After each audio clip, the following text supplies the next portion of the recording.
ती जर आढळलं तर दोषींवर कारवाई केल्या जाईल. प्रश्न सन्माननीय सदस्य भास्करराव जाधव साहेबांनी अगदी क्लिअर विचारलं अध्यक्षमध्ये. जेम वगैरे वगैरे सगळं होतं, आपल्याला सगळ्या माहिती आहे. कुणाला जेममध्ये काय कंडिशन अटी शर्ती ज्या काय घालतो आपण त्या टेंडरच्या, त्यामुळे त्याला ते फेवरला करून आणतात. आता सगळं सर्रास चाललेलं आहे. 0.94% हे जे काही बिलो दाखवलं आहे त्यामुळे ते कळतं.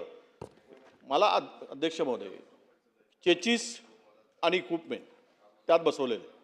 तुम्ही अध्यक्ष महोदय या सभागृहाच्या 3 सदस्यांची, याची माहिती सगळी आहे म्हणून सांगतो, 3 सदस्यांची एक समिती नेमा, एखादा शासकीय अधिकारी नेमा, एक गाडी बोलवा, त्यातील असलेल्या इक्विपमेंटची आत्ताची माहिती सांगतो तुम्हाला, 12 लाख रुपयाच्या पलीकडे नाही.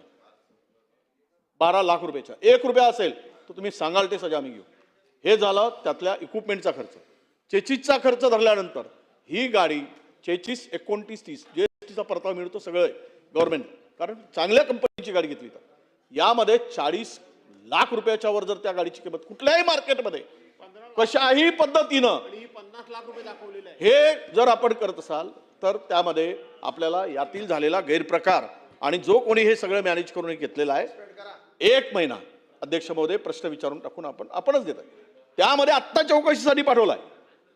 आतापर्यंत चौकशीचा अहवाल यायला पाहिजे होता आणि तो सांगायला पाहिजे होता की यामध्ये अजिबात गैरप्रकार झाला नाही, भ्रष्टाचार झालेला नाही कुठलाही, हे सांगण्याची गरज होती. पण माझा स्पेसिफिक प्रश्न असा आहे की आपण हे आरोग्याशी संबंधित प्रश्न आहे आणि तोही कॅन्सर सारख्या गंभीर आजाराशी संबंधित आहे.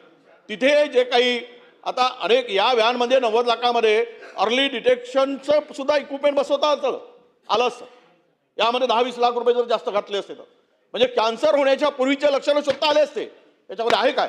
याच्यामध्ये तकलादू काहीच उपयोग नाही. मी सांगतो आपल्याला जबाबदारीने सांगतो अध्यक्ष म्हणून या संदर्भात आपल्याकडून निर्देश द्यावेत आणि हे चौकशी अधिवेशन आणि हे बंद पडलंय, चौकशी अधिवेशन संपायच्या पूर्वी करून यामध्ये स्पष्टपणे या सभागृहाला कळवावं अशी आपल्याकडून अपेक्षा आहे. ठीक आहे, 1 मिनिट थांबा. या संदर्भात मंत्री महोदयांनी उत्तर दिलेलं आहे. उत्तरात आपण 3 प्रश्न विचारलेले. सर्वप्रथम ह्यात कोणी कोणी सहभाग घेतला याबद्दलचं सुस्पष्टता त्यांनी या सभागृहात दिलेली आहे. त्यानंतर आपण ह्यात कोणती अनियमित